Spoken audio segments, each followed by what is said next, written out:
Good morning to all. ഒരു ദിവസം തിരുവള്ളുവർ തന്റെ ശിഷ്യന്മാരോട് ചോദിച്ചു, താമരയുടെ ഉയരം എത്രയാണെന്ന്. ഉത്തരമറിയാത്ത ശിഷ്യന്മാർ തലകുനിച്ചിരുന്നു. അതിലൊരുവൻ 2.5 അടിയെന്നും മറ്റൊരുവൻ 3.5 അടിയെന്നും ഉത്തരം നൽകി. എന്നാൽ സമർത്ഥനായ ഒരു ശിഷ്യൻ തണ്ണിയോളം ഉയരം താമരയ്ക്ക് എന്ന് ഉത്തരം നൽകി. തന്റെ ശിഷ്യനെ സംതൃപ്തനായ ഗുരു മറ്റൊരു ചോദ്യവും തന്റെ ശിഷ്യന്മാരോട് ചോദിച്ചു, ഒരു മനുഷ്യന്റെ ഉയരം എത്രയാണെന്ന്. ഉത്തരമറിയാത്ത ശിഷ്യന്മാർ വീണ്ടും തലകുനിച്ചിരുന്നു. അതിനുത്തരമായി തിരുവള്ളുവർ തന്നെ ഉത്തരം നൽകി. ഒരു മനുഷ്യന്റെ ആഗ്രഹങ്ങളും സ്വപ്നങ്ങളുമാണ് അവന്റെ ഉയരത്തെ നിശ്ചയിച്ചിരിക്കുന്നത്.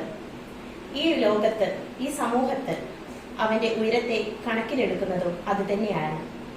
അതിനാൽ എന്റെ പ്രിയ കുട്ടികളെ നിങ്ങൾ എല്ലാവരും തന്നെ ആവോളം സ്വപ്നങ്ങളും പ്രതീക്ഷകളും വെച്ചു പുലർത്തിക്കൊണ്ട് തന്നെ മുന്നോട്ട് പോകണം. Thank you.